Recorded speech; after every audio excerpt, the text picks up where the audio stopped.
खुदा बाप और बेटे और उल कुदस के नाम से आमीन। मसीह में आप सब की सलामती हो। बहार कॉलोनी कोट लखपत लाहौर से मैं एंड्रू इसाक आपके हुजूर रोज़मर्रा की तलावतें लेकर हाजिर होता हूँ। तो मेरे अजीज़ों, आइए हम भरपूर ईमान के साथ आज की तलावतें सुन।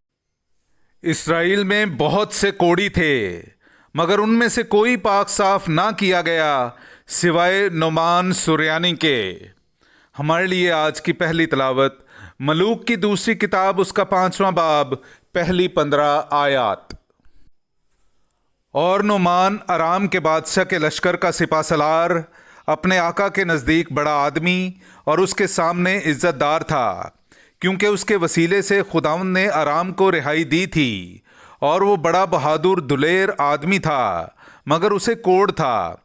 और अरामी गिरोह निकले थे और इसराइल के मुल्क से एक छोटी लड़की को असीर कर लाए थे, तो वो नुमान की बीवी की खिदमत करती थी। एक रोज़ उसने अपनी आकानी से कहा, काश कि मेरा आका उस नबी के सामने होता जो सामरा में है, क्योंकि वो उसे उसके कोढ़ से शिफा देता। तब उसने जाकर अपने मालिक से बात की और कहा कि वो छोटी लड़की जो इसराइल के मुल्क की है यूं यूं कहती है। तो अराम के बादशाह ने उससे कहा, तू जा और मैं इसराइल के बादशाह को ख़त भेजता हूँ।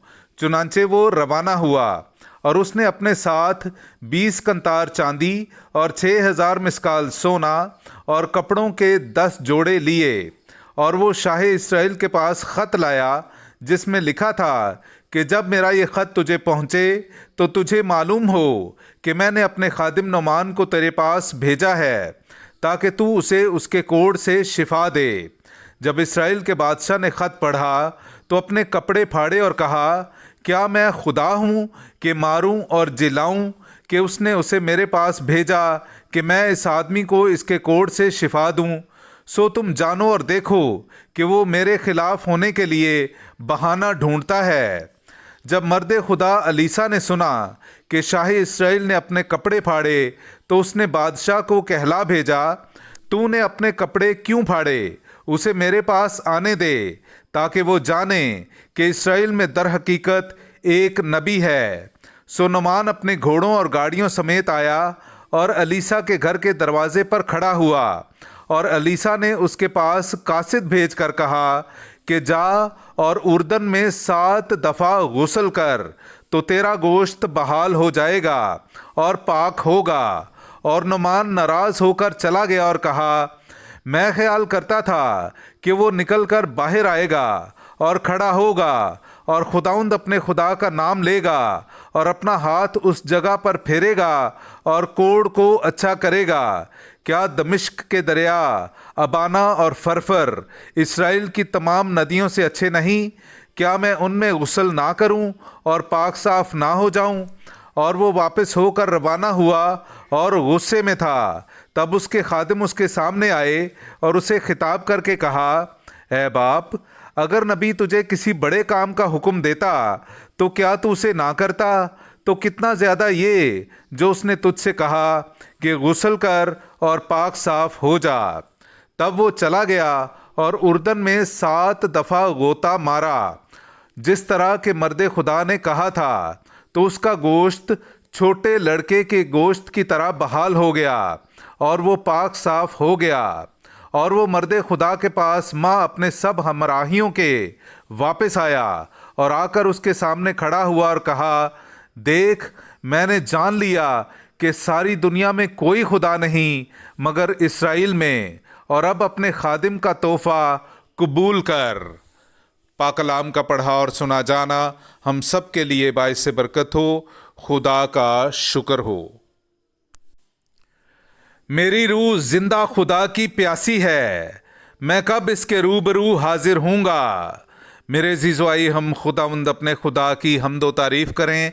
मैं आपके सामने पढ़ूंगा ज़बूर नंबर 42, उसकी 2 से 3, और फिर ज़बूर नंबर 42 की 3 से 4 आयत।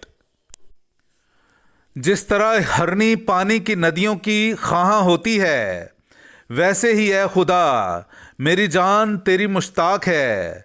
मेरी रूह खुदा की, जिंदा खुदा की प्यासी है। मैं कब जाऊं और खुदा के रूबरू हाजिर हूँ। अपना नूर और अपनी सच्चाई जाहिर कर कि वो मेरी रहबरी करें।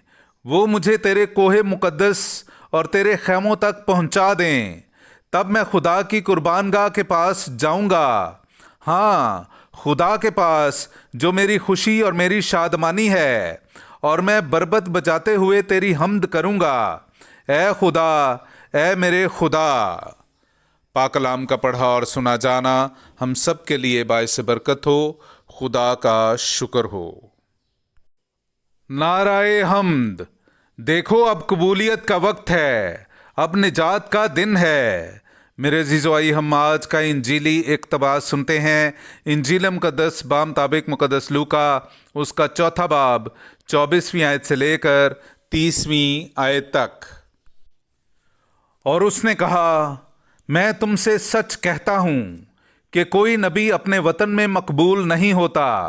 लेकिन मैं तुमसे सच कहता हूँ कि जब इलियास के दिनों में 3 बरस 6 महीने तक आसमान बंद रहा, यहाँ तक कि तमाम मुल्क में सख्त काल पड़ा, तो बहुत सी बेवाएं इसराइल में थीं, मगर इलियास सिवाय सैदून के सारफत की एक बेवा औरत के उनमें से किसी के पास भेजा ना गया। और अलीसा नबी के वक्त इसराइल में बहुत से कोढ़ी थे, लेकिन उनमें से कोई पाक साफ ना किया गया सिवाय नुमान सुरयानी के। और जितने इबादत खाने में थे सब उन बातों को सुनते ही गुस्से से भर गए और उठकर उसे शहर से बाहर निकाला और उसे उस पहाड़ की चोटी पर ले गए जिस पर उनका शहर बना हुआ था, ताकि उसे सर के बल गिरा दें। लेकिन वो उनके बीच से गुजर कर चला गया। पाक कलाम का पढ़ा और सुना जाना हम सब के लिए बाइस बरकत हो। खुदा का शुक्र हो।